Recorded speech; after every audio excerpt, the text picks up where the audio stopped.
Kenapa sedekah dengan zakat itu sangat dianjurkan bagi para orang yang punya uang ini? Karena zakat itu kan sampah. Keluarkan supaya hartamu bersih.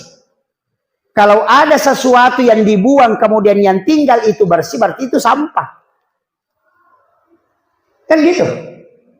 Kan katakan zakat membersihkan harta. Jadi zakat itu sebenarnya sampah. Makanya jangan sembarang ambil zakat.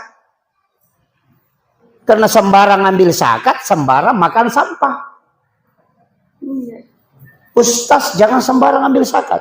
Karena nanti ustaz makan sampah. Iya. Pejabat jangan sembarang ambil zakat.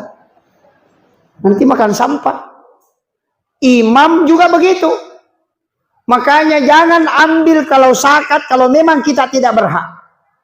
Jangan ambil karena kita makan sampah. Dan sampah itu pasti mengotori semua. Nah, makanya kalau mau bersih, keluarkan zakat dan sedekah. Tapi zakat yang paling pokok. Kenapa zakat harus dikeluarkan? Bapak ibu mau tahu jumlah hartanya bertambah atau tidak, rezekinya naik atau tidak, cuma satu, zakat. Kalau sedekah tidak bisa. Karena kalau sedekah tidak ada hitungannya. Kita kasih berapapun. Tapi kalau zakat pasti 2,5% dari mal itu.